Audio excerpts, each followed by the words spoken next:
well, you can use those. Let's make our way back in and get our seats. We're going to get our sessions going again.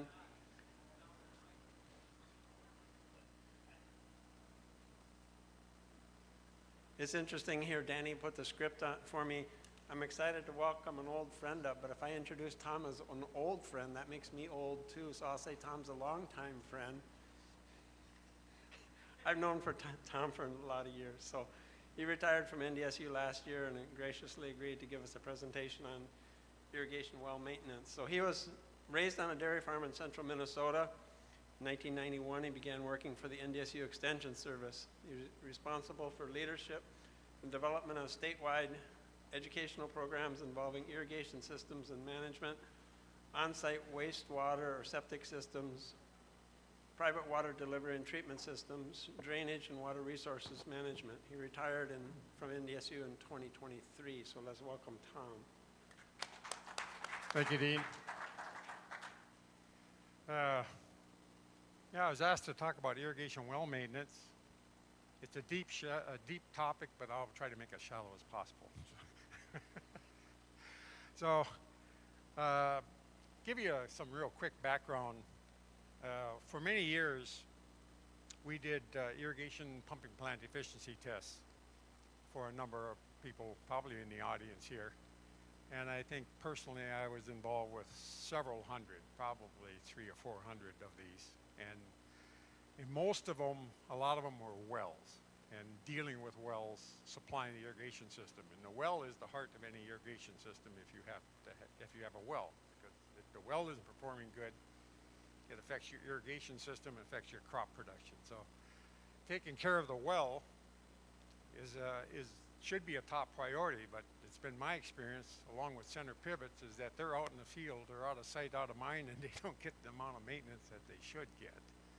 So I'm going to talk about that. But so the impetus is, this was an update of an old publication put together many years ago by Wayne Burbank and Darnell Lundstrom, but it's Care and Maintenance of Irrigation Wells. And you can get this off the internet. All you got to do is do a search at NDSU extension AE97, and you can download this. And it has all the information I'm going to talk about today. So, and that picture there was taken during a pumping plant efficiency test, probably in the 1970s. Typical deep well turbine pump put in at that time. So you've seen this map before, but one of the things I want to point out is that light blue is where all of the glacial drift aquifers are in the state. Now the reason they call them glacial drift is these were outwash. When the glaciers melted, all this water would run out, sometimes very large amounts, and they would carry sand and gravel and they'd deposit it. But the glaciers melted and advanced and froze and advanced, and so this map is kind of deceiving, and Andrew didn't mention this morning, but if you look down the Oaks area, it almost looks like the Mississippi Delta, doesn't it? You got these branches going off different ways.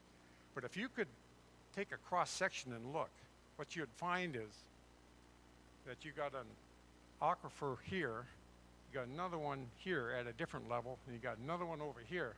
So from the top, it all looks like they're one continuous one, right? Like the Spirit Wood that runs from the Canadian border all the way to Oaks. Well, they're not connected. Milt knows that, right? So you have to, when you look at this map, you have to take it with a grain of salt. But their glacial drift, Zulu asked me what's the average depth of wells in the state, and it's about 100 foot. That's the average. There's some that are 30 foot, a lot of them around the Oaks area, or less. And there's some that are well over 200, and you might even, if you get farther west, you got some that go down several hundred feet. But primarily, the best quality water is the glacial drift aquifers that were laid down by the glaciers. So if you look at that map, that's usually where you're going to find irrigation wells. Kind of matches up with some of the work that Zulu showed this morning. So just so we all kind of know what I'm talking about, you heard Andrew mention this, but he didn't explain it. We talk about an unconfined aquifer. And what that is, you got a confining layer down here. It can be anything to retard water flow. And it's connected all the way to the surface. And so it's unconfined. There's nothing holding, the water is just confined down below and nothing up above. But then you can get this, the glaciers may lay down a whole bunch of clay, and so you get this layer here, and then you get an unconfined aquifer. And if it's below the water table here, the water in here and the water table's up here, you can get a flowing well. And of course you got these shallow wells here and sometimes in the rock. But primarily when we say unconfined, we're talking about a direct connection from the surface down. They recharge the fastest when we get rainfall events and then we get snow melt. These recharge a lot slower because the water has to move from over here down to here. So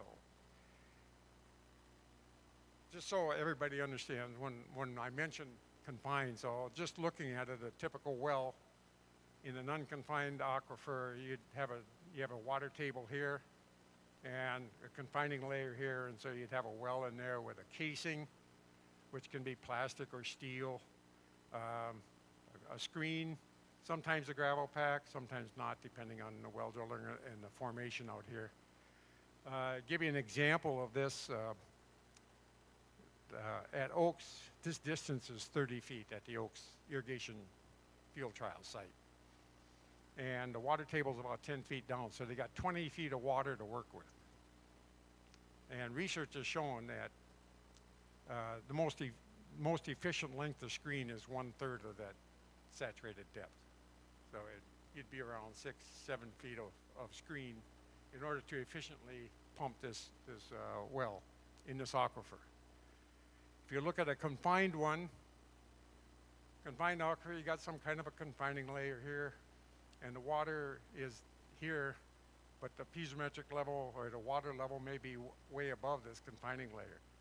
And so just so you know that there's a difference between these, because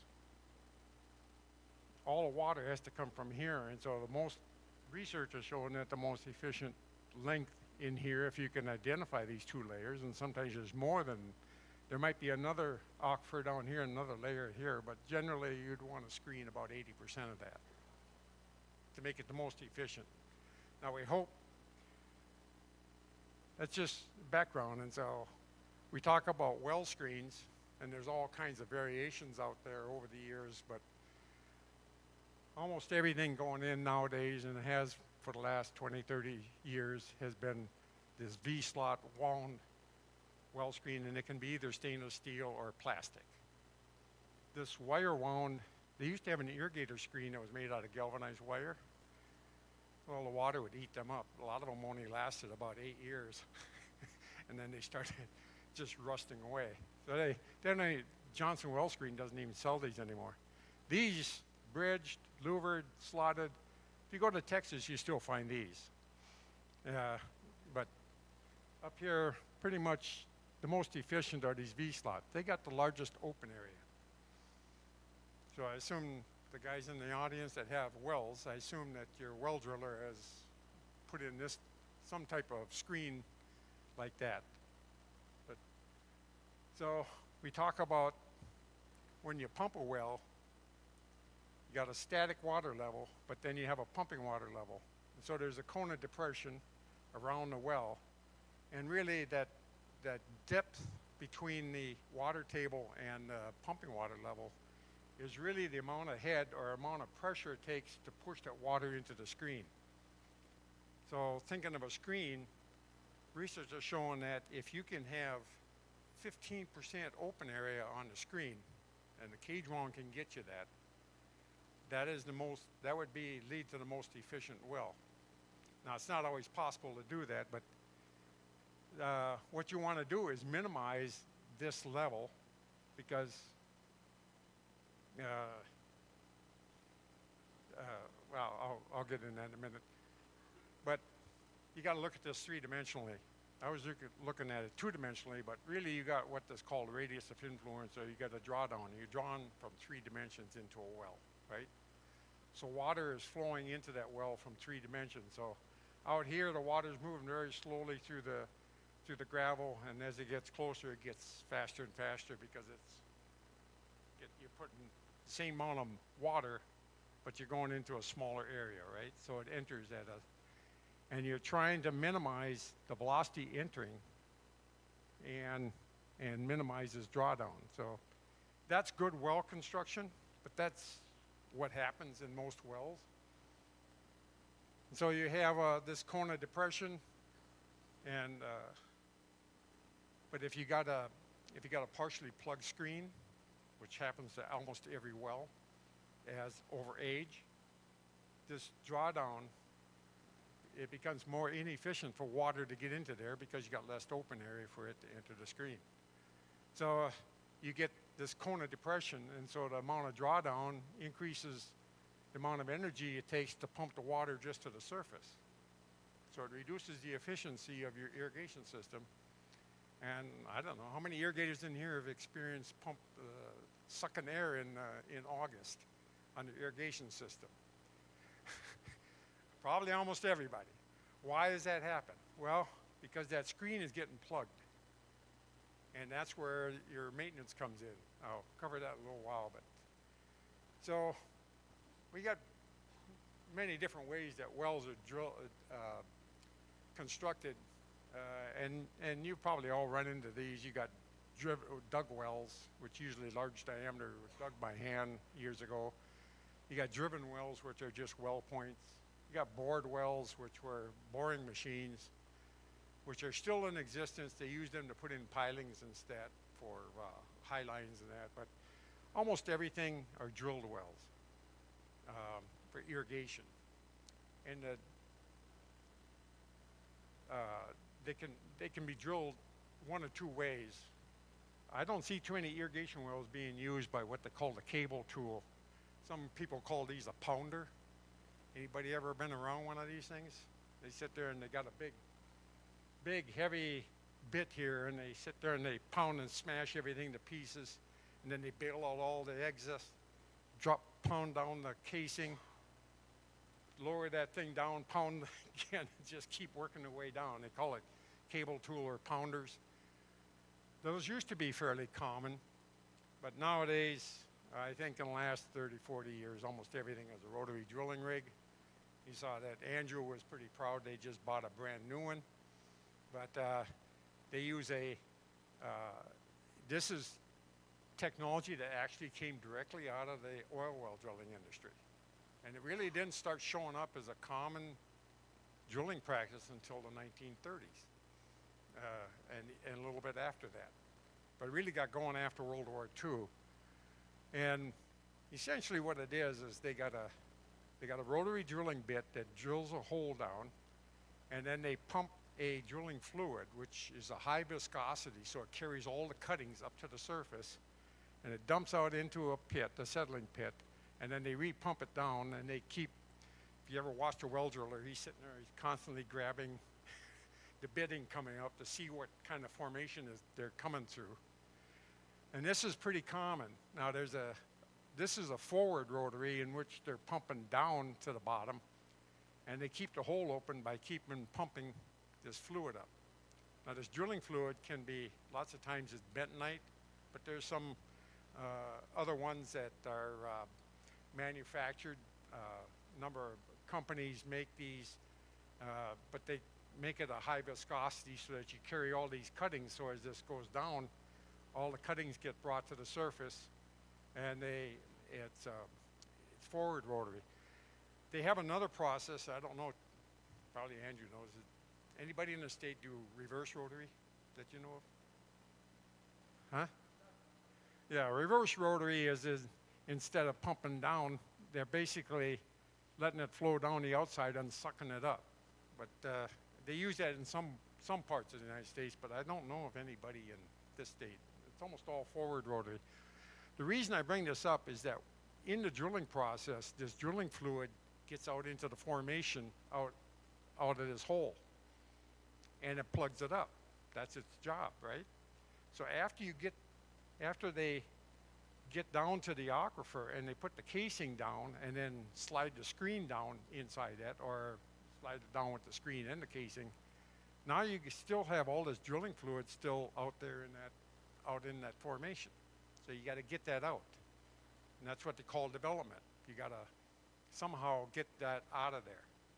And if the well driller doesn't do a good job of development, some of that stays there and kind of helps to plug up the area outside the screen. So right from the get-go, it can increase your drawdown because it's not letting the water get into the well as easy as possible. So I know over the years I've talked to a number of irrigators and they didn't want to pay the extra money for good development, but good development pays. A typical drilled well, it might have a gravel pack around it. If this is really fine material, they'll put a gravel, usually a pea-sized type gravel to to make it harder for the fines to go in and yet make it easier for the water to get into the screen. So what you're trying to do is make sure that right outside the screen, this area here you remove as many of those fines as possible as near the screen so that you make it easier for the water to get into the well. And the reason I bring that up is because almost all water in this state and Minnesota and South Dakota contains dissolved minerals, calcium carbonate and magnesium carbonate. And they have an unusual property that when you reduce the pressure, which you do here, they like to precipitate out. And so they build up on the inside, outside here, and on the screen, and they reduce the open area. And that's something that happens over time. So I've talked to a lot of colleagues over the years, and we figure that the average life of an irrigation well is about 30 years until they start getting this buildup to the point where, now that's average. So you got some that only last 15 years, you got some that last 50 years, 60 years. But generally, because of these dissolved minerals, they precipitate out and stick onto the air and on the screen and plug them up. So you have to come in and rehabilitate the well. They do it with acid, or they try to burn out this stuff, you know, to dissolve it and get it out of there. Sometimes it's successful, sometimes it's not. But that's, if you understand that, that's part of the well drilling and wells that relates to maintenance. So just real quickly, all well pumps are centrifugal, classified as centrifugal. We got deep well turbines, we got submersibles. More and more over the last 20, 30 years, I've seen more and more submersibles go in. Well drillers like them because a submersible is less forgiving on the plumbness of the well. A deep well turbine, you got to have a really plumb well. It's got to be straight up and down because you're going to drop that pump down there. Submersibles, you can have a little bit of angle to the well, sometimes too much.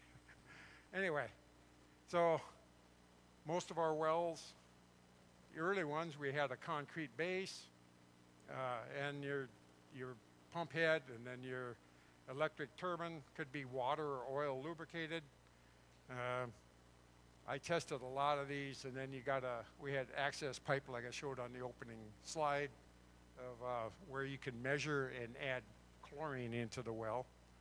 And so it's typical, you got your pump holes down here, but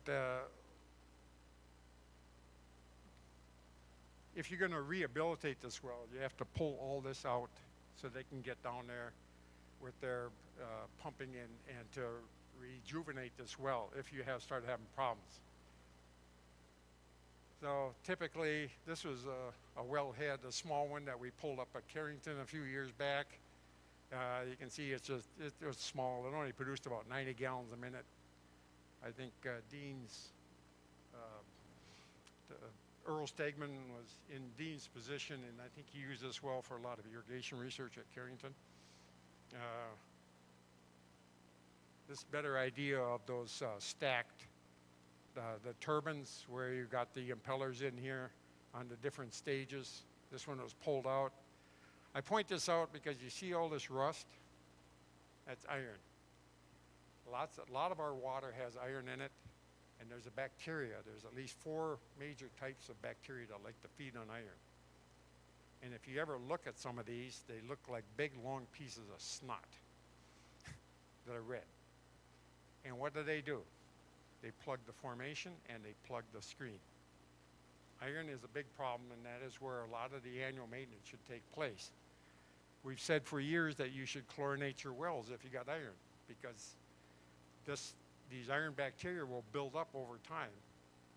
And if you don't chlorinate them or kill them with some kind of a oxidizing agent, they form a shell around themselves, and if you wait too long, you can't get into them to kill them. So they're always there. There's been a lot of argument over the years that where does this iron bacteria come from? And some irrigators have claimed that the well driller brought it in on his drill stem. I have never seen any research to verify whether that's true or not. It occurs naturally, but anyway, we have a lot of submersibles, and these bowls are, if you look in the pump books, the bowls are identical on a submersible as they are on a deep well turbine. It's just that the motor is down here, and they've got built in where they can adjust the up and down, but the bowls are the same. But the problem with the submersible is a lot of times somebody might buy a piece of land with an irrigator on there and it's got submersible, and they'd have no idea what's actually down in the hole in the submersible. They don't know what pump is there. So, and if you look at some of these riser pipes, this is very common. You can see a lot of iron buildup on the riser pipes. That's kind of left over. When iron bacteria is exposed to air, it just solidifies and sticks there as iron. You can always see it on your pivot, right? How many of you guys have pivots with iron rings on it where the water sprays onto it? So if you're going to do well maintenance, this should be part of your file for each well. You should have the driller's log. That will tell you how deep the well is, what formations it went through. Sometimes they'll have drawdown information on there if they test pumped it for a period of time. They'll tell you how many feet of screen, what type, so forth. The other thing is you need the pump information. And if you, and that would be the specific type of pump. I can guarantee you that I did a lot of pump testing on deep well turbines where they had a pump head and they had the well on the top, on the pump head. They had what type of well it was, like a Berkeley 8L58 or something like that. But what was down in the hole was different because they had it pulled at one time, had it worked on, and replaced it with some other unit. So if you don't have that, you should get it from your well driller, because that's important information. Water test report, that you got to know what the water quality of your well is. You really should have it tested about every 5 years. I think Milt, was it back in the 70s, you guys did some work down the Engeville aquifer, and you found that over time the sulfate level had increased tremendously because the water levels had dropped and they were pumping water from a different level in the aquifer. And so it's important to at least once every 5 years to probably have your water tested to see if anything has changed. And that should be in your, and then any repair or upgrade documents should be in that file. And it could be electronic or paper, whichever satisfies you. But the biggest thing is that driller's log, and a lot of people do not have that. But fortunately, you got this website, Andrew's website. And if you look over here, under water resources, right there, it says driller's log.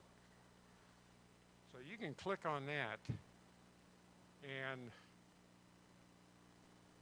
I zoomed in on part of the, I think this was out in Kidder County, and the driller's logs, and all these these blue dots are driller's logs.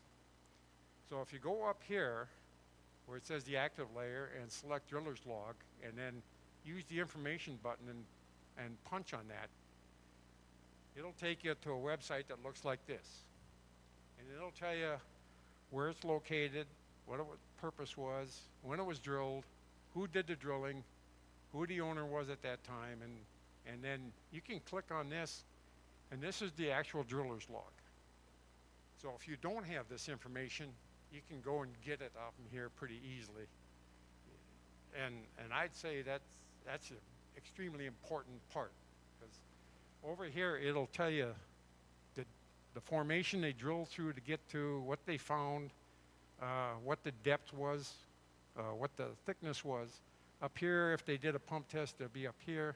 Down here, it'll tell you what the screen was, what the static water level is, and things like that. This is all important information if you're going to have a well, because if you start having problems with it and you call a well driller out there and you don't have this information and they don't have it, then you're just guessing what's going on. So I'd say everybody, if you got irrigation wells, take some time, just go to this website and get that driller's log.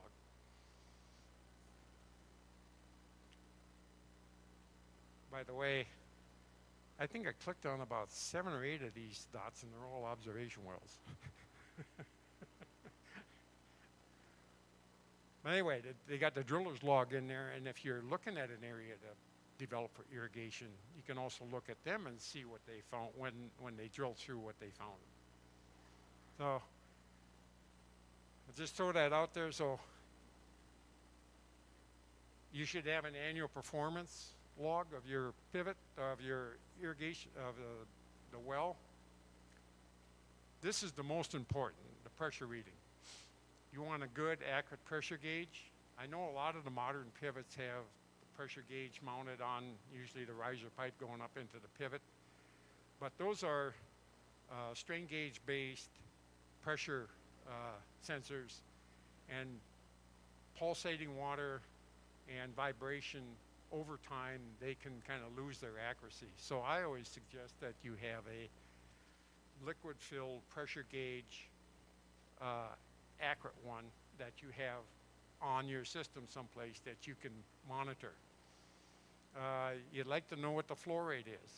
It's surprising how many people don't actually know what the flow rate is, but a lot of times for a center pivot, if you got one pivot, one well supplying the pivot, the sprinkler package will a lot of times determine what that flow rate is. But that can change if you got plugged nozzles, or you got some that have been wore to the point where the nozzle got bigger. So a lot of that can change, but the pressure reading, if you record the pressure, say twice a year at the beginning and sometime in August, and you watch it over years and it starts decreasing, that's telling you that your drawdown is your pumping level is increasing, and you got less pressure at the pivot point, because the well pumps, centrifugal well pumps, the more lift they got, the lower the pressure usually. So if your drawdown's increasing, the pressure will usually decrease at wherever you got the measurement point, whether it's at the pivot point or right at the well. And then if you can get them to water level measurements, and I'm going to tell you, all those pumping test plants I did, the hardest thing we ever had to do is try to measure the water level in the well. You take a 10-inch deep well turbine pump with their flanges, and you put it in a 12-inch casing. You got about that much room to get a measurement system down between that flange and the casing to measure the water. It's measuring the water in the well, both pumping and static, sometimes is the most difficult. And then, so on top of that, you got an oil lubricated pump, and there's usually a layer of oil floating on top of the water. And somehow you got to get your measurement device through that oil down into the water and get a measurement. So I can tell you that's the hardest measurement you make in a pump and plant efficiency test. But if you can do it, if it's set up right, we used to recommend people, well drillers, when they drill a well, put a 3/4-inch plastic tube all the way down to the water level, so that they could lower the water measurement device down into that, and you wouldn't have to worry about it getting tangled up in the pump or something like that. So Those are important because they will also tell you if your well is changing over time. And all that's kind of outlined in that publication I mentioned. And so we got a lot of diesel-powered well pumps. And you can see we're using ultrasonic flow meter here to measure the flow rate to check against this one. But when we do a pump test, we use calibrated pressure gauges. And the reason I threw this in here, pressure gauge is only good when you're looking at it. So I always recommend people put a valve here, and when you're not looking at it, shut it off, because irrigation systems vibrate. And the way these things are constructed, they're sitting there vibrating all the time, and they lose their accuracy. So if you're not looking at it, shut it off, take it off. You can have one good pressure gauge and take it around to all your pivots if you put a valve on the measuring point. Because what's the pressure gauge, what good is it doing if there's nobody out there looking at it, right? So just put a small valve there that you can screw this thing into, open it up, check what the pressure is, and take it off.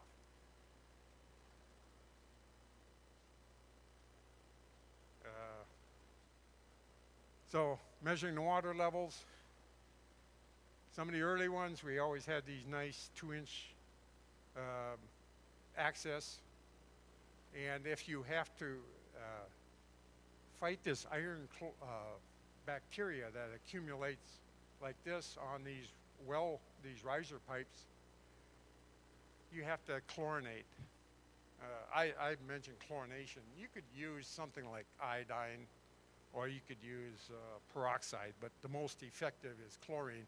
And this should be done at least once a year to try to control that iron bacteria so it isn't going. And the best time to do it is usually in the fall after you get done. Chlorinate the well, let it set in there. You have to bring it up to a certain concentration of chlorine. Let it set in there for 24 hours and then pump it to waste, get it out of there, because you don't want it sitting there eating your iron pipe, if that's what you got, unless you got plastic, all winter. Because chlorine will react with almost anything. It is an oxidizing agent. So, oops, let me back up here. That's what it looks like. This is a well screen that was taken out. You can see the iron buildup. This is a cage wound screen. You can see in here, this thing is almost totally plugged. This is a piece of the formation from that well. You can see how it's cemented together. That's a precipitated calcium carbonate and magnesium carbonate. And that's why it kind of limits this happens out in the aquifer outside of the screen, and sometimes even when you're trying to rehabilitate, it's awfully hard to dissolve this stuff and get it out of there to improve it. I think Lauren, your brother, had a well that they tried to rehabilitate, and they chlorinated it and they acidized it and did all kinds of things, and they still couldn't bring it back.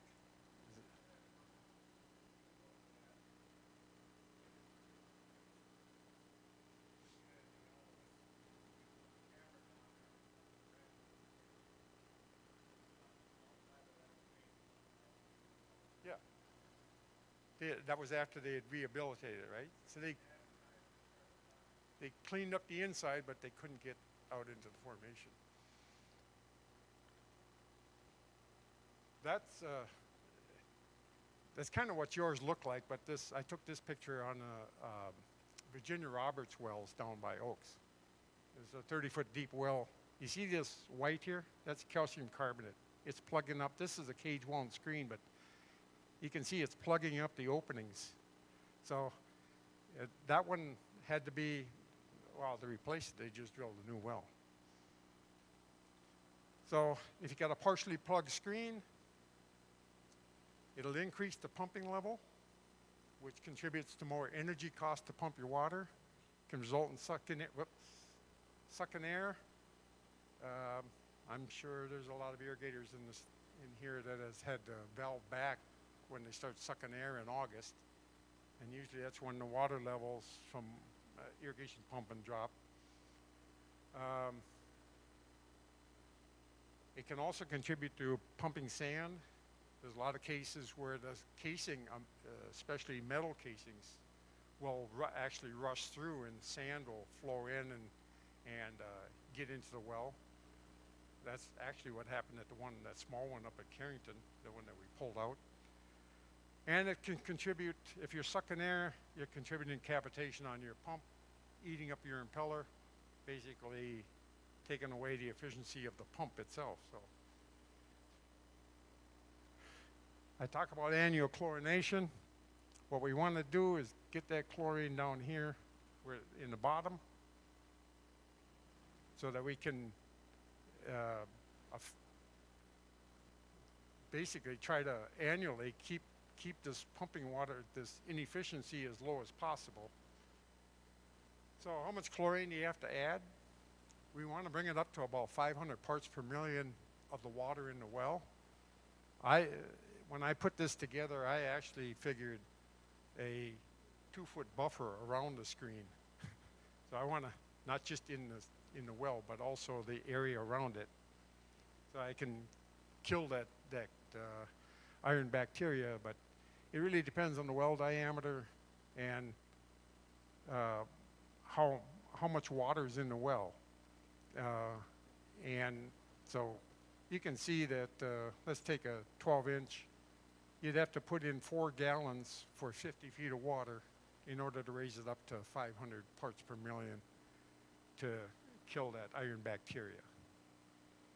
And hopefully after you do this and stir it, get it down in there, probably run the well and see if you can run water back down inside of it, and then let it set for 24 hours. When you pump it out, it should come out as red as heck. If it comes out clear, then something's not happening right. And then well maintenance. These are kind of miscellaneous. This pumping out pump out the pipeline, but if you got injector pumps, make sure you drain them. I'd say in the wintertime you should, flow meters don't, the mechanical ones don't stand up to freeze-thaw cycles very well. I think research from, back in your day, Milt, basically showed that they lose their accuracy pretty quickly. You spend a lot of money on a flow meter and it doesn't go through freeze-thaw cycles. So I always say if you can, remove them, put them in, take them in, put them in your basement where it's warm, keep them there, put them back out in the spring. They're not doing any good sitting out there for 7 months. And then same with pressure gauges, and then any engines if you got that. Of course, there's draining the radiator and loosening the belt. So this is one of the biggest problems irrigators get to deal with: rodents. I took this picture. This rodent had not only made their nest here, they had one up above, and they chewed off a couple of wires, and then they'd urinated all over everything and corroded the heck out of contacts on the contactor. And that's what mice do, and they look for that in the winter. And we've actually had some cases where people came out in the spring and didn't really check, turned it on, and blew the cover right off their thing. How do you keep them out? Well, this particular mouse, there's supposed to be a screen there. The screen is missing. So the mouse went in through the rotary freeze converter, ran down this thing, and went all the way back and made its nest in that box. So I'd say any opening on any motor, make sure it's screened or plugged, covered. Steel wool works really good for plugging holes. They can't chew through steel wool very well. So I just throw that in as a plug. And then one last thing, we ran into this. Sometimes when they drill the well, this part is not as load bearing as it should be. So as you pump it and you remove water, the well starts to sink. And so this is one solution that one farmer came up with to keep his well from sinking. You can see the sinkhole here. So he just put some blocks and eye-bars over to keep it from sinking any further. So, and if it keeps sinking, it's going to suck sand, and it's going to end up destroying the pump, and so why would you want to buy a new pump if you can prevent it? So thanks for your time. I don't know if you got time for any questions.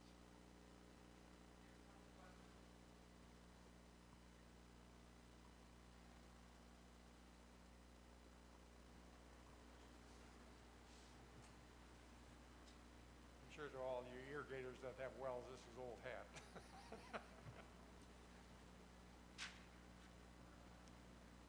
Thank you for your time. Have a good one.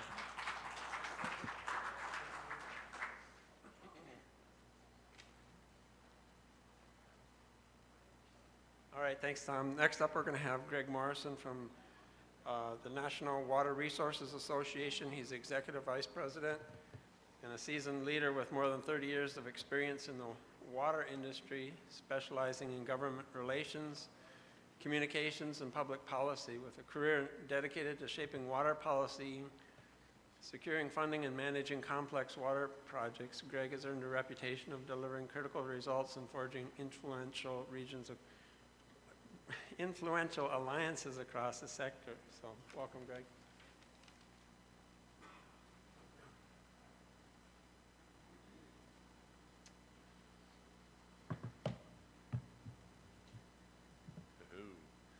Good afternoon, everybody. As he said, my name is Greg Morrison. I'm just here just to give you a very brief update, introduce myself, give you a brief update on who and what NWRA is, National Water Resources Association, and then just give you kind of a quick update on what we're seeing, what we think are going to be some of the key issues in Washington, D.C. moving forward. So, again, thank you for having me here today. I'm going to skip through a bunch of slides because this presentation Danny asked me to do in the general session I did earlier today, and this is supposed to be a 40-minute presentation, and I know you all don't have time for that today, so I've got 15 minutes. I want to get through it pretty quickly, so excuse me when I breeze through some of these slides here. So, really quick, just to give you an idea, that the mission for NWRA is to promote the best use of water resources of the nation for the benefit of our people and our environment. And we do that by advocating on your behalf through the state association here. We have, NWRA has 12 member states right now, all in the West. That's our main focus, water in the West, because water in the West, I know I'm not telling you something you don't already know, is much different than anywhere else in the country, basically east of the Mississippi. So west of the Mississippi, the arid states, water use is much different. So we advocate this mission on your behalf in Washington, D.C., not only with members of Congress, but also with the regulatory agencies. This is just for fun. Just to kind of personalize it a little bit, you don't know me, it's the first time you're meeting me. I've been in this position now a whopping 45 days, but my career spans over 30 years in government relations and the water industry. But I just like to have a little fun. And I love funky socks. Of course, it's Christmas time. Those were my socks yesterday.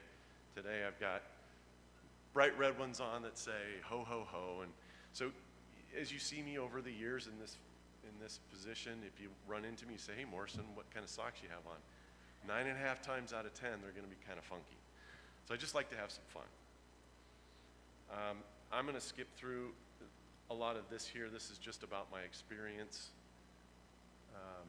some key successes that I've had throughout my career. And I listed these just to illustrate that I understand the process and what you all are trying to accomplish by working with agencies like the Bureau of Reclamation, Army Corps of Engineers, et cetera. Importance of Western water policy. Again, it's critically important for water supply reliability. North Dakota's role in the broader Western water landscape.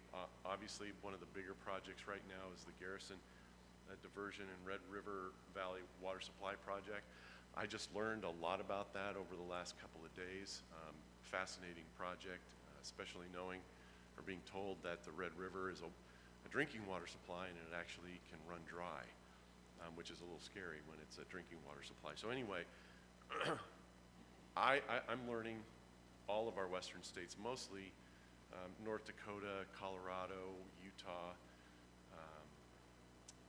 the rest of, Washington, Oregon, California, Nevada, Arizona, I'm familiar with. I'm originally from Southern California, spent most of my career there. Now I'm based in Idaho, but learning more about our members, including you, on what we can advocate for in Washington, D.C.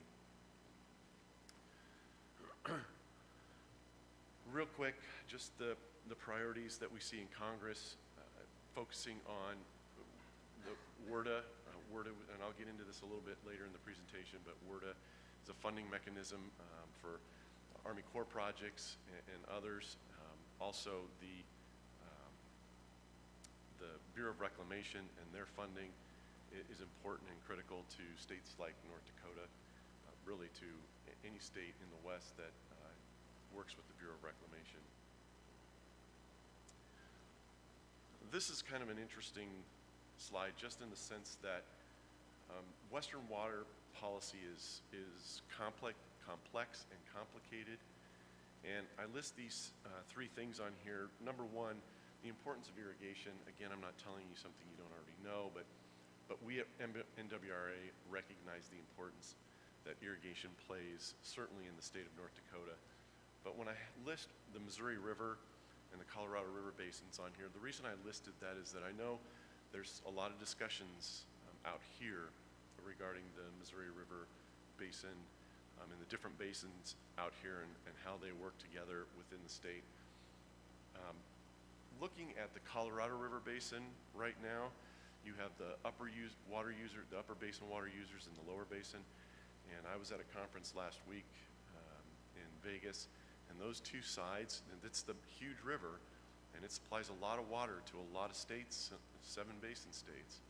Those two, the upper and lower basins, are about a mile apart right now on how to get along. And if they can't figure that out, Department of Interior is going to come in and tell those 7 basin states how to utilize the water instead of them working together and figuring that out. That's the last thing you want. You want to be able to work together, come to an amicable solution so you can all coexist in that basin. And I just list that because I think it's an opportunity for states like North Dakota to step back and look at how that's working out and what's happening there, and maybe learn from some of certainly the successes that they've had, but also maybe some of the failures or roadblocks that they've run into. I'm going to skip this really quick. Same with that one. This one is, I'm only going to spend a few seconds here, and the only reason is I want to bring up PFAS. Just by show of hands real quick, are you familiar with PFAS in the room? A few of you. This is going to could become even more of an issue for water deliverers throughout the West. Excuse me, I'm trying to get over a cold. Where the administration, the current administration, is trying to make you all, us, responsible for PFAS being in the water that we deliver. We don't put it there. It just happens that that contaminant has worked its way into the environment and now exists in discharges, whether that's local runoff, whether that's, quite frankly, drinking water deliveries, irrigation deliveries. They're trying to hold us accountable for putting that chemical onto land or delivering it or whatever you're doing, because it just happens to exist in our water supplies. Excuse me. So one of the things that I'm encouraged by the new administration coming in is that they recognize that.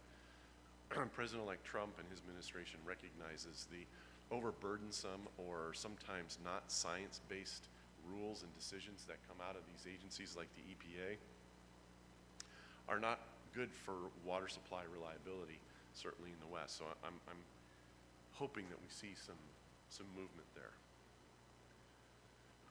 So I found this quote online. I don't remember seeing who it was attributed to, but it really stood out to me, and I wanted to share it with you all.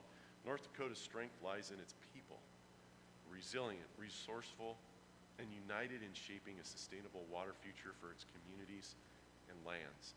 And what I've seen over the last couple of days here at this conference, being at this conference, is you really do want to work together, you really do want to collaborate, and you have the best interests, the absolute best interests of your communities in mind when you're trying to plan for additional irrigation, domestic water supply deliveries, et cetera. So I'm very impressed to see what you all have accomplished so far. I know you have some big challenges ahead, but I think you'll be able to manage them. So this is kind of the big stuff, kind of what I wanted to get to in my time here. A little inside baseball, if you will. Right now, Congress is under a pretty tight deadline. They have, they're so dysfunctional sometimes, it's just, it makes me laugh. But they couldn't approve a budget again this year. So when they can't approve a budget by the constitutional deadline of the end of September, they have to issue what they call a continuing resolution. And we refer to it as just a CR. And what they did is they passed a continuing resolution late summer, early fall, to fund the government under existing funding levels through December 20th, which is next Friday, a week from tomorrow. So they have that big issue looming over them. And there's a lot of politicking going on in the House. Speaker of the House is going to need some Democrats to come over and agree to passing the continuing resolution. So it's not going to be a slam dunk. It's going to be somewhat of a hurdle for them to overcome.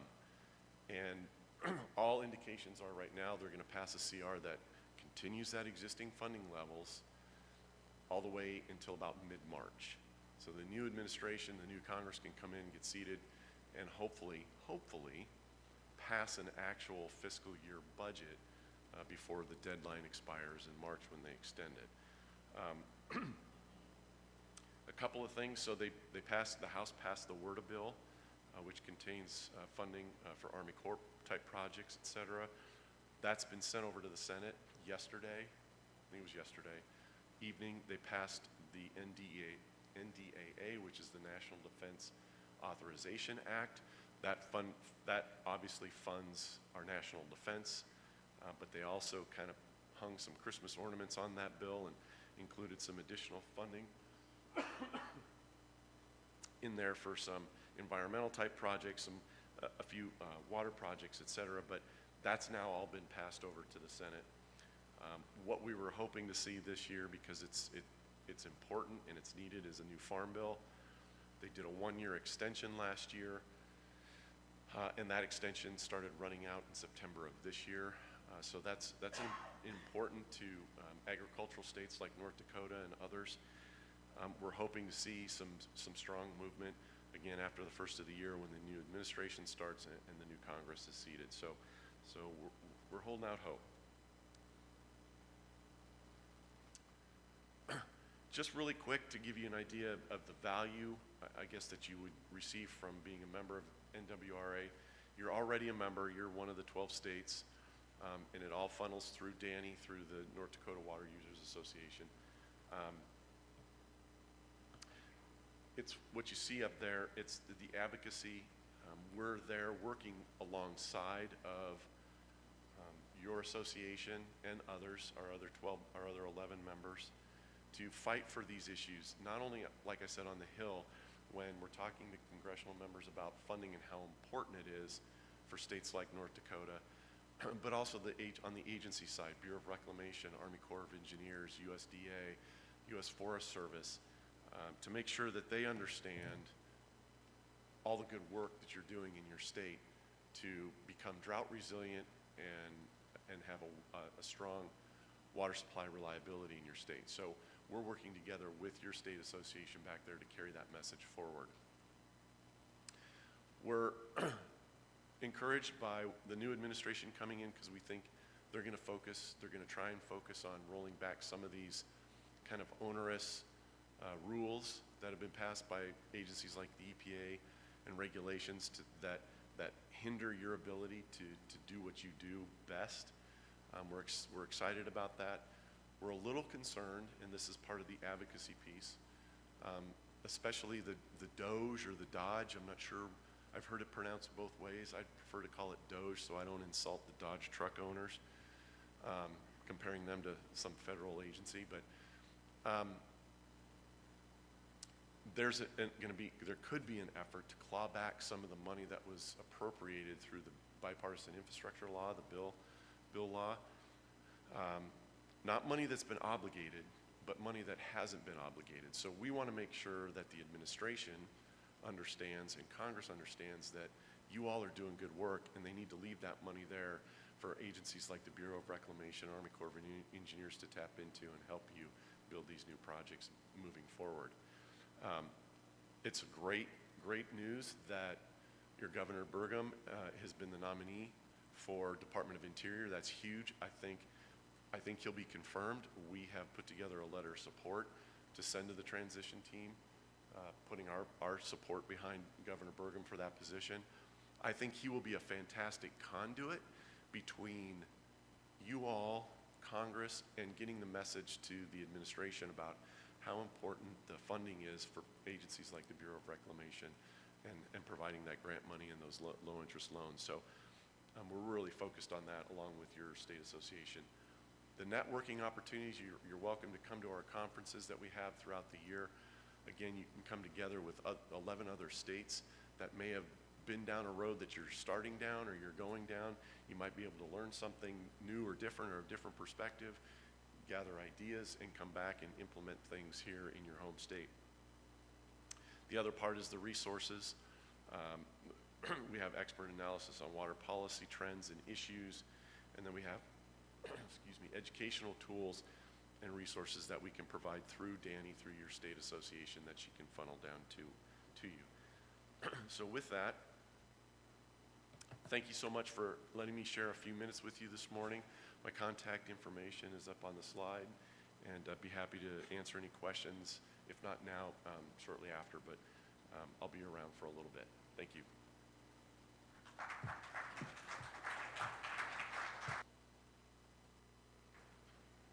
I think we'd have time for a question if you'd like, if there's a question in the audience.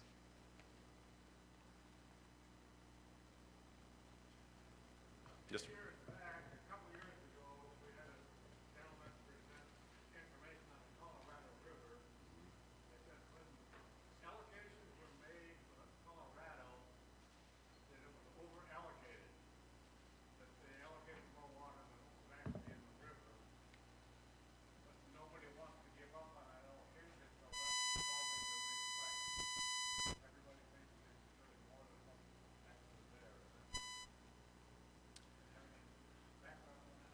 Well,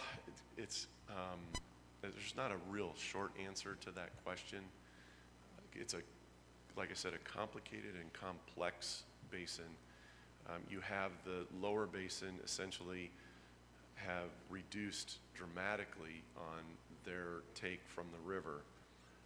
And this is kind of the linchpin that I gathered last week at the Colorado River Water Users Association conference. So the lower basin saying, look, we're pulling back on our supply. We're doing all kinds of things to reduce our demand on the Colorado River, and the upper basin doesn't appear to be doing something like that. And so they're just trying to figure out, it's not necessarily an over-allocation. It's, quite frankly, the climate's changing. The flows on the Colorado River are not what they used to be. So in essence, over the last 10 years, the supply on the river has reduced as demand and growth on the river has increased. Where that growth and demand is happening is both upper and lower basin. And like I said, I wish if I had the silver bullet, boy, I would certainly let you know what it was. But they're trying to negotiate their usage together, so they don't have the Department of Interior coming down and telling them how to use the water on the river. That's the best answer I can give you on that one. Thank you. All right, thank you, everybody. All right, thank you, Greg. We appreciate the update.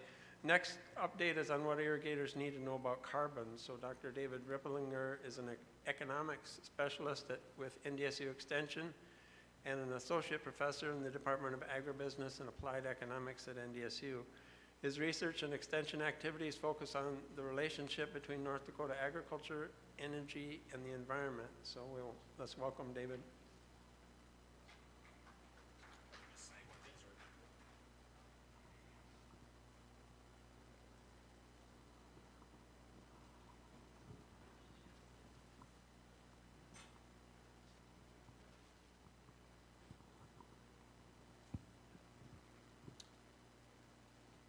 Yeah, so I've got about 50 minutes with you. There's also going to be a panel a little after 4 o'clock. So hopefully we can get to some questions during my segment, but there'll be time again for more discussion then. I'm going to give you a very high overview of things that are going on in this carbon, climate, agriculture space, and then at the end tie it back into irrigation. I'll do that as I go as best I can, because there's a lot of unique things and typically advantageous things with irrigated crop production as it relates to carbon in this entire space. So I typically start most of my talks with some sort of funny news blurb, and typically they come out of Europe. There are a lot of governments and corporations who are taking positions regarding climate and carbon, which on the European side are usually to the detriment of production ag. This happens to be a story about Denmark taxing cattle, so $100 a head, $100 per cow in a carbon tax is what they get to pay.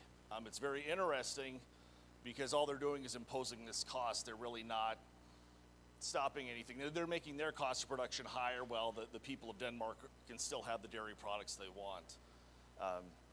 And again, just one piece of evidence of things that are happening out there. So there's a lot of folks active in this space, driven by a few different motives.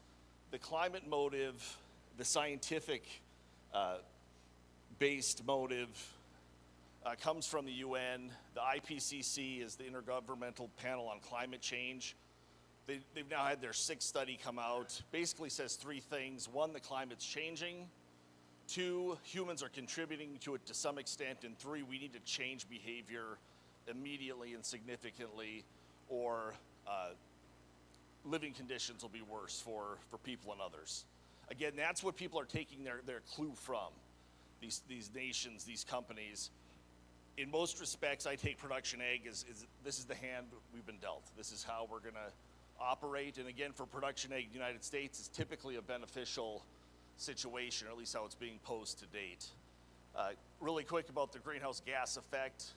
Different molecules in the atmosphere can trap solar radiation, leading to a change in climate.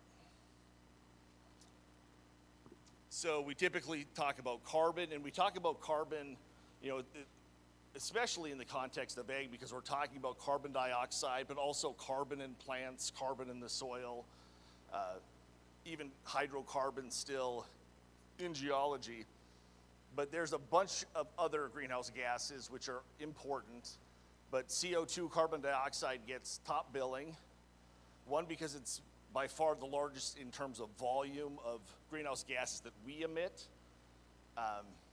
and it's one that everybody typically has a piece of. I'll talk a little bit more about some of the other greenhouse gases that are out there and how they relate to ag, and some of the math that's done to calculate carbon footprints. So one thing to know is that we do have significant emissions from agriculture.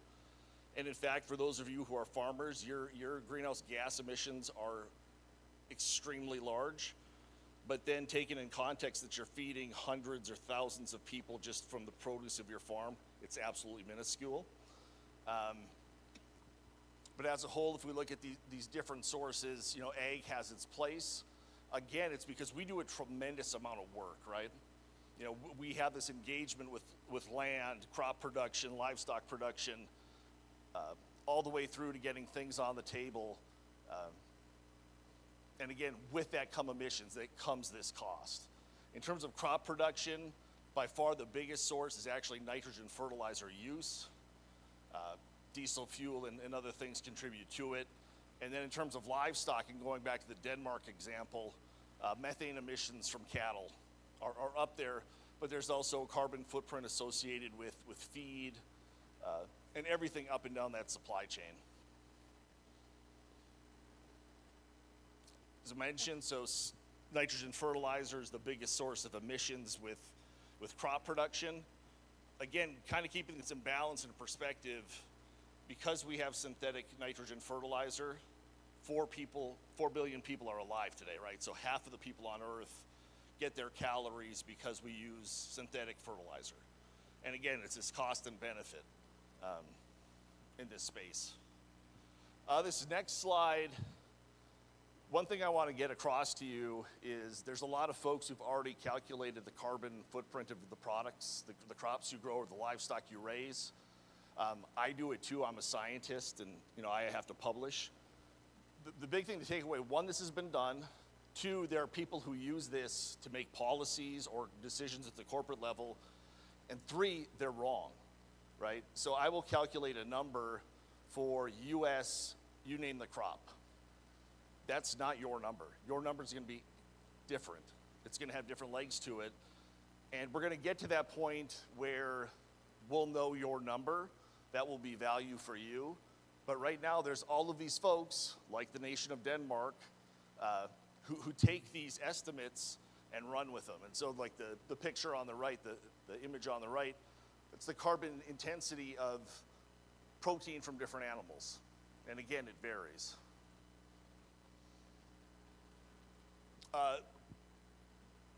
Carbon's been a really big thing now, basically going about 4 years.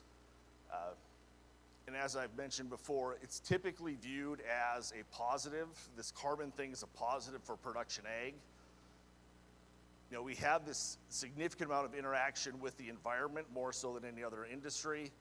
And that gives us an opportunity to take atmospheric CO2 and put it in the soil.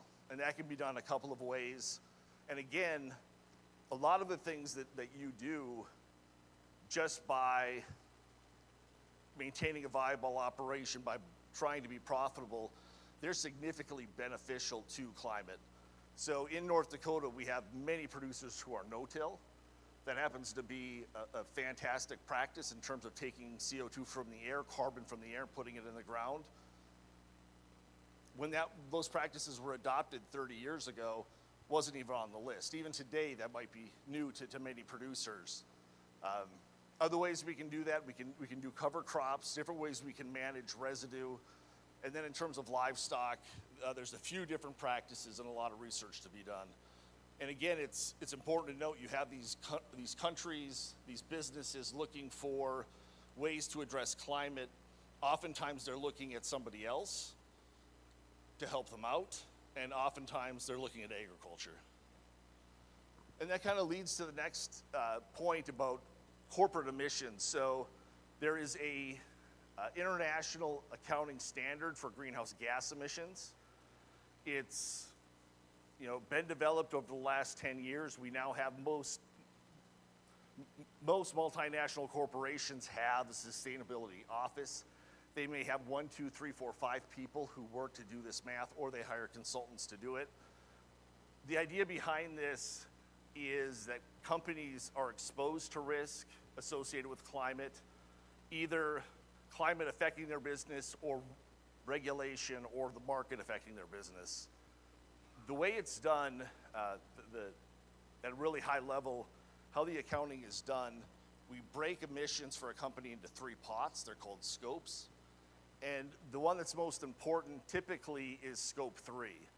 Scope 1 is the actual immediate emissions of a business. Scope 2 is from the energy they purchase, and then scope 3 is their supply chain. And this is really important. And another thing that most producers typically wouldn't be thinking of, you're in a lot of businesses' supply chains, right? So if you produce wheat, you are in a supply chain for a miller, a baker, all the way to the consumer.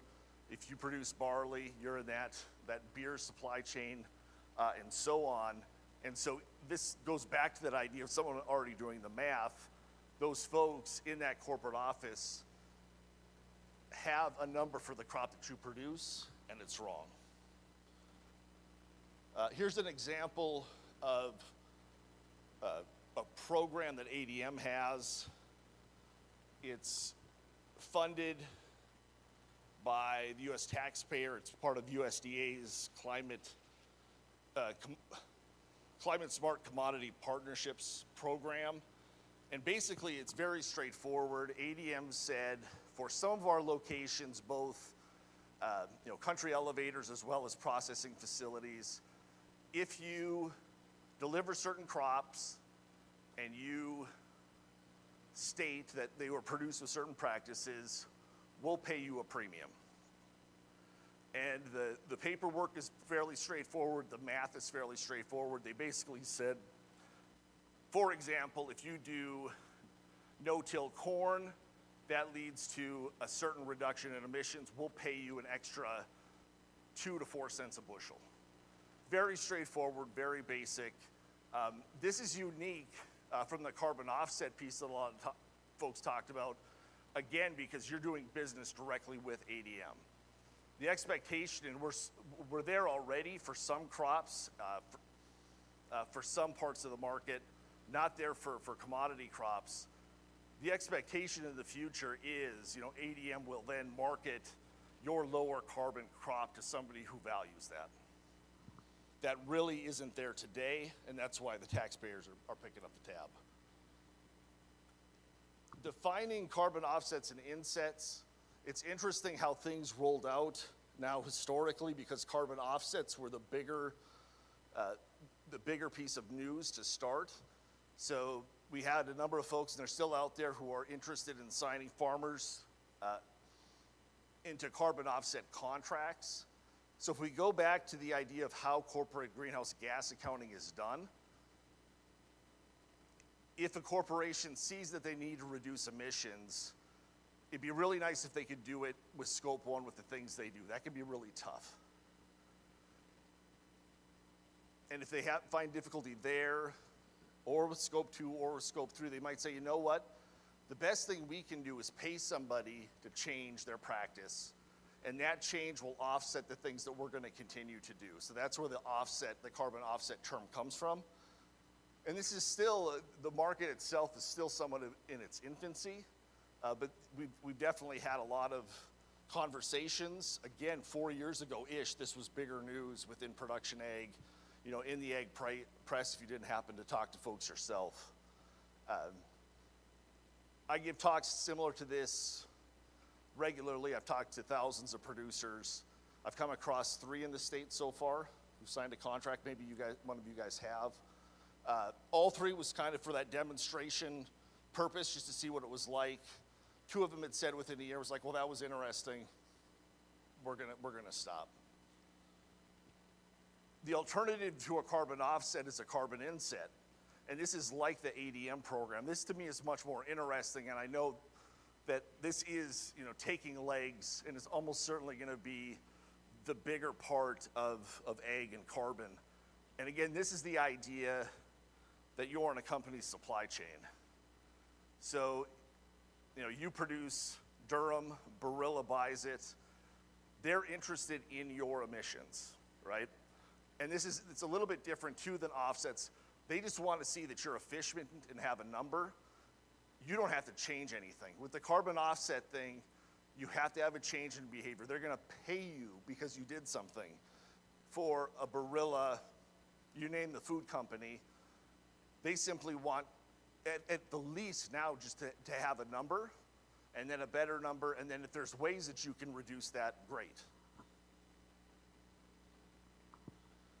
Purdue conducts a survey every month called the Ag Economy Barometer. They have some core questions they ask, and they have some rotating questions. The last time they asked a question about carbon offsets was in February, so a few months ago, almost a year ago now.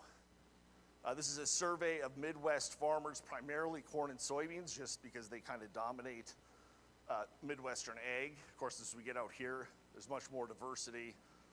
Anyways, survey a large number of folks. It's really high quality stuff in terms of their sampling.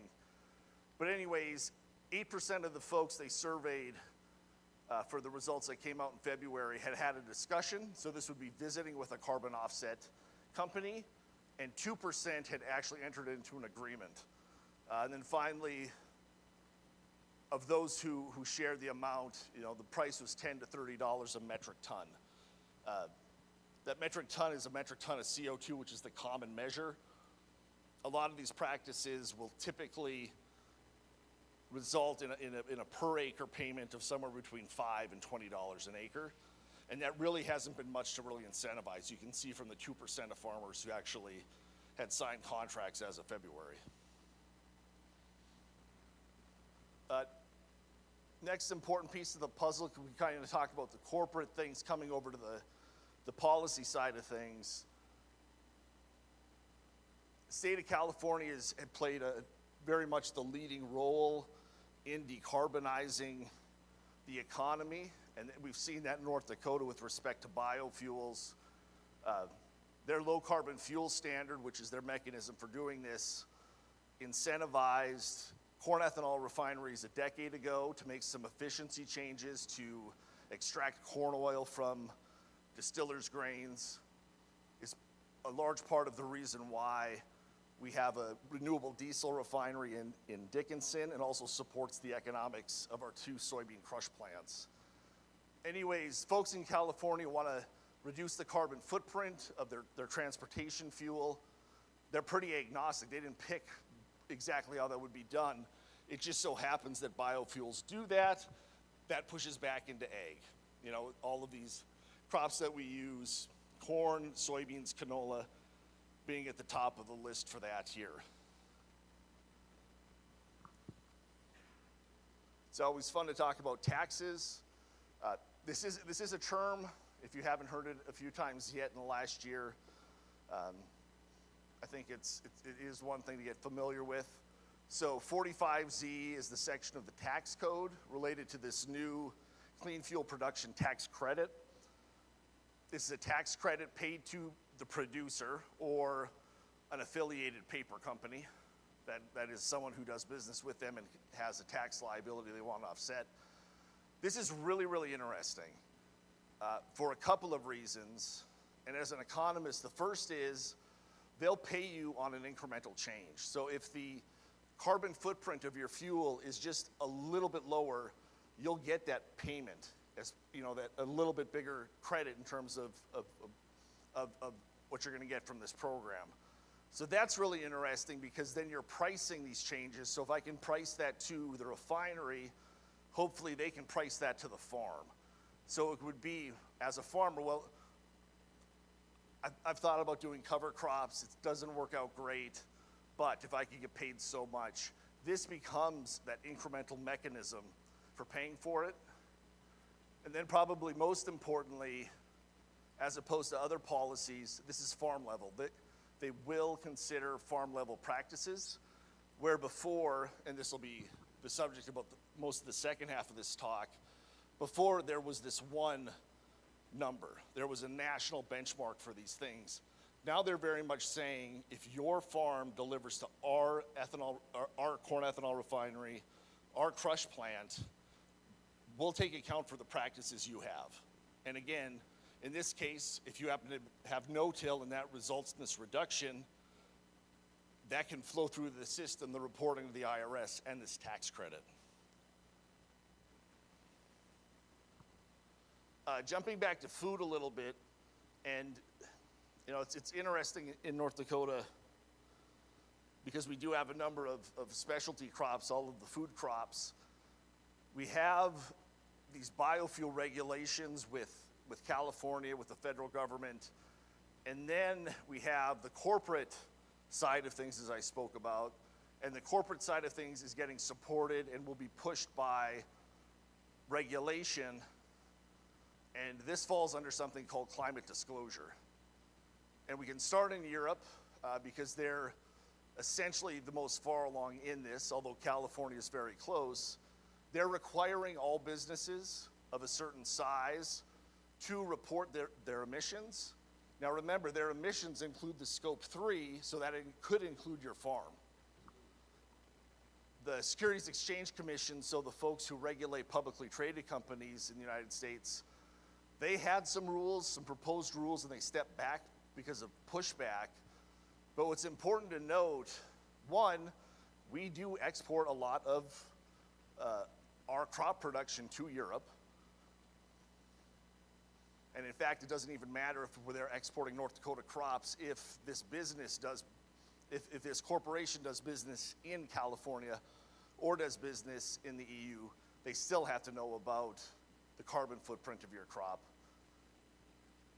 But with the SEC being a regulator, they require that everything you say and do is the truth. So even though the SEC might not require climate disclosure for a company directly, if they have to report it to the EU, the SEC has to check.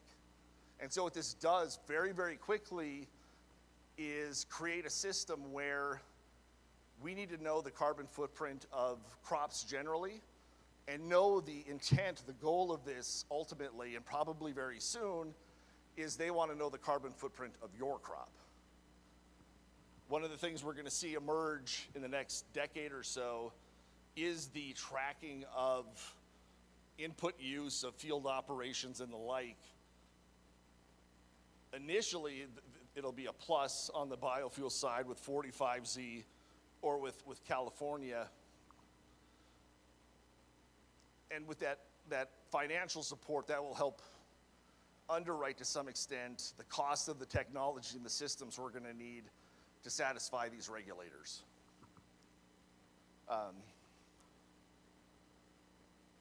I work a lot with different grain companies, agribusinesses. One of the things to take from this is the importance of having a number.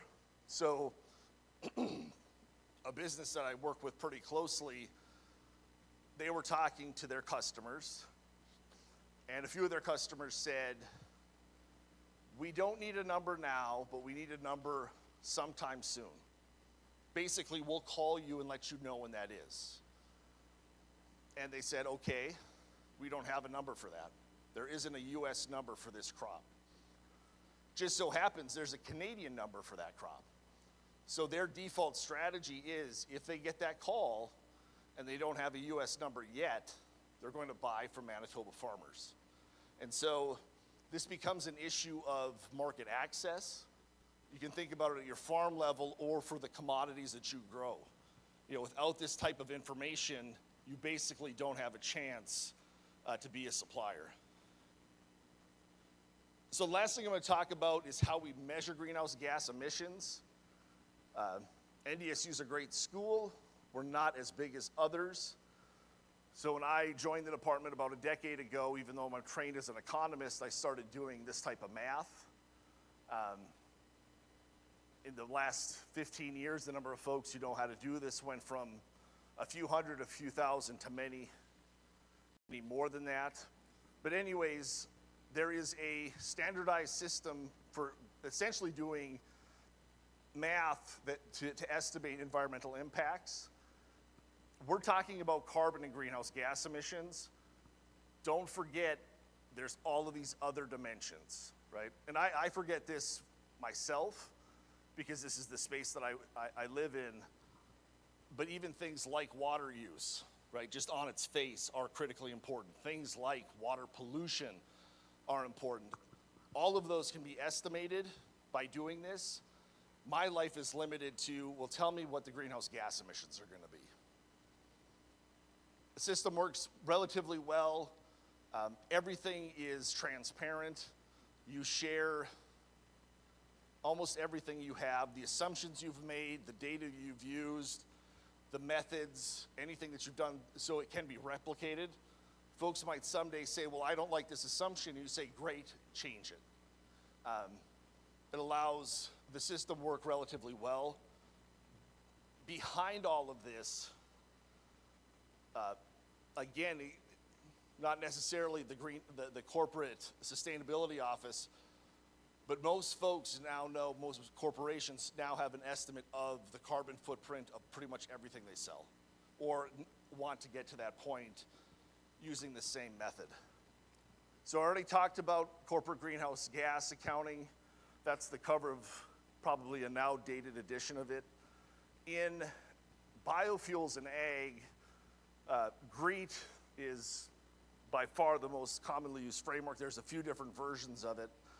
It's actually really interesting how that tool was developed by a few folks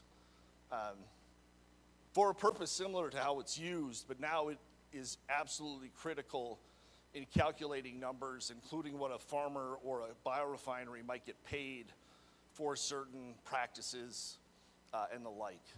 And so within this model, there's default assumptions, there's baseline data, and that tool has and will be used to calculate the carbon emissions associated with crop production, with biofuel production and use. So I talked about this a little bit at the start. So CO2 is by far the most abundant greenhouse gas that we directly emit. Water vapor is actually the biggest one, but it kind of has its own behavior. Many, many different greenhouse gases, so many different molecules in the atmosphere will trap energy, but they'll do it to a different extent. And even though carbon dioxide is the most abundant gas that we directly release, it's really not anywhere near the most potent. The scale that we use is called global warming potential. And so this basically is a measure of, over the next period of time, how much energy is this going to trap. And so a time frame we often use is, say, for the next 100 years, what global warming potential will this molecule have, and then we scale it. So carbon dioxide is given a 1. The next one is methane. So from cattle production, from leaky natural gas pipes, from rice production, the same amount of methane has 23 times the impact on trapping energy in the environment. After that, we have nitrous oxide, 300 times as impactful. And this is the reason why that nitrogen number is so big for crop production. And aside to that too, we know in terms of crop production, the goal is we're applying these inputs because we want the plant to do something. We certainly don't want to waste fertilizer, but as we might have this nitrous oxide emissions, the impact is quite significant. So a little bit more detail on how you do an LCA. So the first thing you do is you define a functional unit, and this is essentially the item that you're measuring the emissions for. And it can have different levels of detail. Crops are typically kilograms, but this is where you could say, we'll pick a crop, we'll just say it's spring wheat. So spring wheat grown in North Dakota or spring wheat grown in Canada. Not exactly the same thing. The processes are probably going to be the same. Climate's a little bit different. Maybe the inputs vary a little bit, but the functional unit isn't exactly the same thing. You know, it would be a kilogram of spring wheat here versus a kilogram of spring wheat there, but some of the numbers going in would be different. Irrigated production is a perfect example. So I could have a separate measurement for dryland production of corn in North Dakota, and then I could have the estimate for irrigated production. Those are different, they'd be different functional units. I mean, physically it's the same corn, but the story behind it is different. And again, a lot of folks find that important. What we do for the math is we scale everything back to CO2 equivalent, so we take numbers like that on that previous chart and just multiply everything out. So again, if you even have just a small amount of nitrous oxide emissions, it adds up really, really quickly. So to date, the state of California has a single category for the corn that's used by Midwest corn ethanol refineries. So if you think we have almost 200 corn ethanol refineries in the Midwest, we have corn production from here to Ohio, from here to Kansas, Oklahoma, it all has the same carbon footprint. They have one single measure. And again, that number's wrong. But that's what they've been using. And if you think about the impacts that that policy has had, I mean, billions, tens of billions of dollars of economic activity resulting, that's a pretty unique way to cover a lot of things.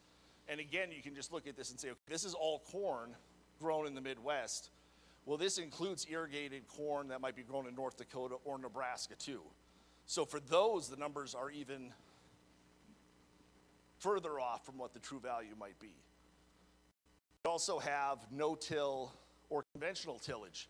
The numbers are going to be different. They basically just have a weighted average for all of it, and that's what they've been using to date. About now almost a decade ago, I was visiting with CARB. At the time, they were very much focused on a future where they wanted to see fields instrumented, that is, put technology in the field so they could track in real time how much carbon is in the soil. And they really wanted to go from, okay, we have one single number to we want to know the exact number of that bushel of corn from that field and be able to monitor it in real time. It's kind of a unique approach or attitude they have. I'm having trouble advancing.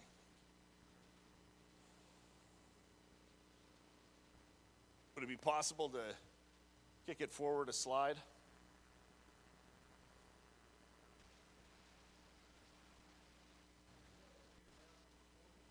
Yeah.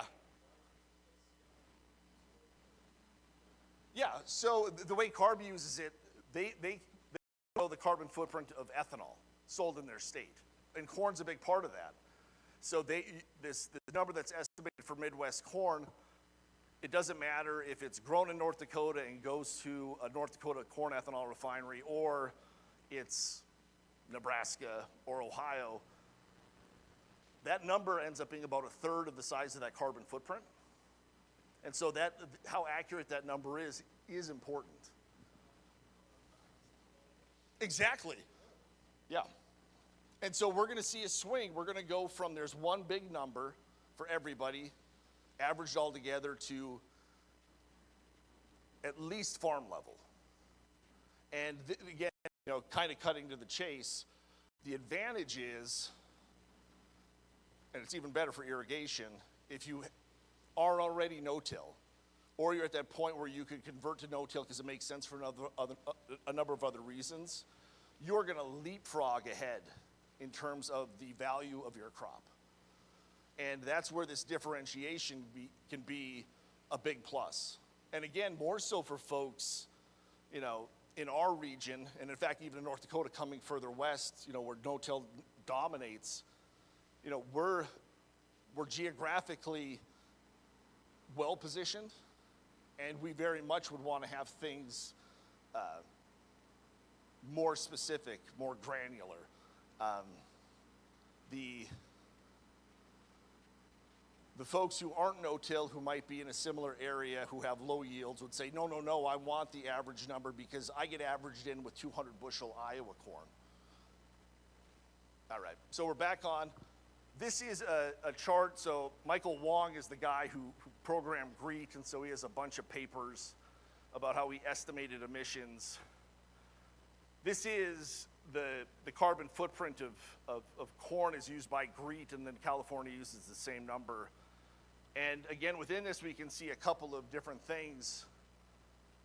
You can see that nitrous oxide over in that rectangular bar being this big contributor in terms of production. CO2 is actually, it comes along with urea. So the difference really between anhydrous and urea is we throw a molecule of CO2 on the side. That CO2 then goes in the atmosphere in the field, so that's a contribution. Other fertilizer and chemical. And then it's interesting that diesel consumption is only 4%. But if you think about it, think about your equipment and think about your ability to work hundreds and thousands of acres, right? You do use a massive amount of diesel fuel. but on a per acre basis, it is relatively small. So we have that, the light blue on the pie chart, that's the corn production. And we're talking about ethanol, then we're going to turn that into ethanol, so that ends up being that blue part. So this would be the natural gas and the electricity used by the corn ethanol refinery. And then we finally get it to the consumer, there's tailpipe emissions, and then also there's a land use change thing. But again, all of this math has been done and has been updated for almost 20 years to get this one Midwest corn number.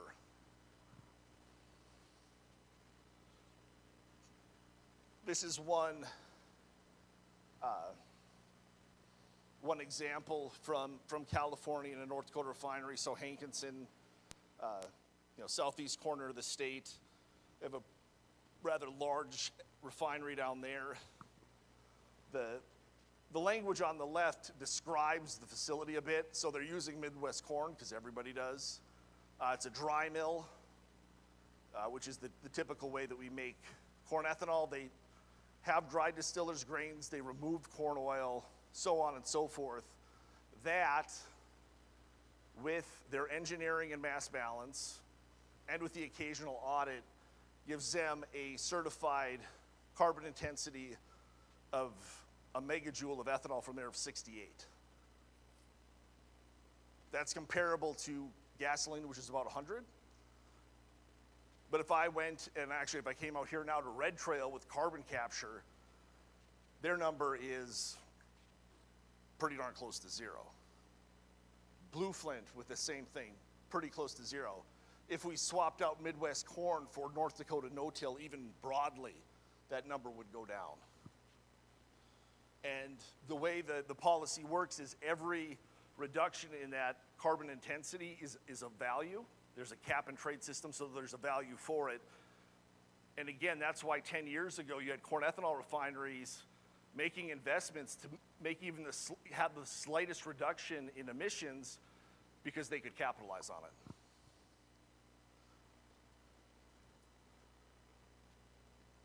So a little over a month ago, California changed some bigger parts of their rules.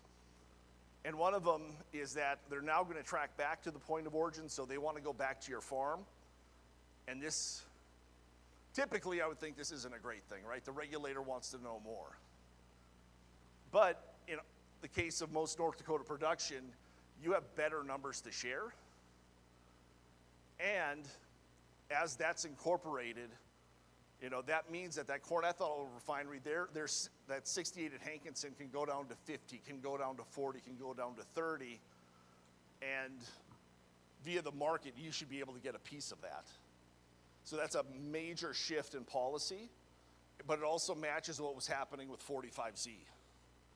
One of the things that we've seen in this is there's kind of this continual ratcheting of policy and what the market is doing. And we've basically gotten to the point where we realize, okay, there will be on-farm measurement. And at the least today, there will be on-farm reporting. Farmers will check a box. If you want to take a satellite photo of my field or drive by and see that it's no-till, feel free. But a very big change in policy. Moving now just a little bit talking about irrigation. And I actually have some actual numbers here. The difference is in the carbon footprint between an irrigated crop and a dry land, and that same crop produced under dry land conditions is typically very significant. And the life cycle assessment, the math doesn't capture all of the benefits, but it gets a few. One, higher yield typically. So you have a bigger denominator. So if I get an extra 5, 10, 20 bushels or more per acre, that's a smaller carbon footprint. With that, I'm probably going to have to add more inputs to supply the crop with the nutrients it needs. But then the other really neat thing is, first, it's generally more intensively managed land, but you can control what you put on it and when a little bit more easily than folks who are doing dry land production. And so just to close things up here really quick, a study done by some folks at University of Nebraska and University of Illinois. I'll kind of skip this. This is just a little graph of things coming in, inputs they use, operations that they have. And in their case, their functional unit is a ton of corn. But anyways, this chart is really interesting, so I'll take a second. So there's kind of 4 clumps of bars. So the 2 on the left are rain-fed regions, and the 2 on the right are irrigated. And the height of the bar is the emissions per ton of corn. The right and the left go between conventional tillage and no-till. And again, you can see just going to the far left, and this happens to be dry land production, rain-fed production, that no-till, you see that pretty big size drop. And again, this would be essentially uniform everywhere. And then if we come over to the irrigated side, you can see that the bars are all lower than those on the left. And that is a function of higher yield, more efficient input use. And again, if we start breaking things up, and I'm that farmer on the right side in one of those regions doing irrigated production, I'm really, really excited. Because if I took the average of all these, it'd be a little bit higher. But now I have a smaller carbon footprint, and I should be able to capitalize on it. I've already made a couple comments similar to this. You know, emissions in agriculture are large. You feed a lot of folks. A lot of the innovation that's taken place to date that's been reducing emissions you didn't even know about. You went no-till because I wanted to have a crop every year. I wanted to manage moisture, do other things. You know, I'm very, very thoughtful when I apply fertilizer because it has a cost. I'm very, very thoughtful in how I manage things to minimize my diesel price. And so as all of those things happen, not even thinking about climate, you know, we're more and more efficient. So those are my prepared remarks. I'd be happy to take a question or two.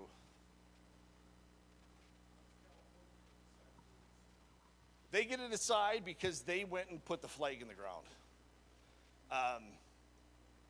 They're more progressive than some other states. They're also a wealthy state. 10% of transportation fuel used in the United States is used in California.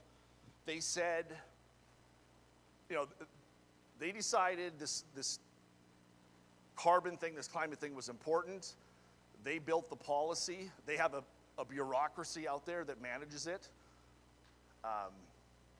And they were there first, they're biggest, they're well-funded. They've been sued a few times and they're still standing. And so not only do they get to decide, as you might be thinking, when other states think about adding a low carbon fuel standard, the first thing they do is they say, well, what does California do? And they might tweak it a little bit. Nation of Brazil, they have their own policy based off of California's because they had done all of that homework. For better or worse, again, a part of it too is nobody else did it.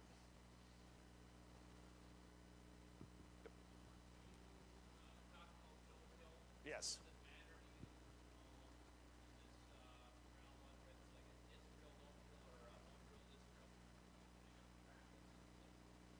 So I'm going to tell you, I'm not going to answer your question. Typically, at this level today, it doesn't matter. But I'll also tell you this, the USDA, when they collect data on no-till, what they define as no-till is you didn't work the field after the last season's crop or this season in the spring before I put the crop in. But I could plow the hell out of it the next year. I bring that up, there's a disconnect between production ag on the ground and policymakers. And very much so when you get to the specific details, we're not to that point yet, even close, where we would say, that's this much of a difference, we would group you into no-till. And we might have another big bucket for strip till. And again, you're gonna have those same problems we had with Midwest corn. 20 years from now, we'll have more science, we might have better ways to measure, and we might get to that point. But right now, it's very much, they're big buckets, and a lot of folks who are defining the buckets don't know what a bucket is. And other than that, I really do like USDA, but that one drives me crazy. All right. Thank you.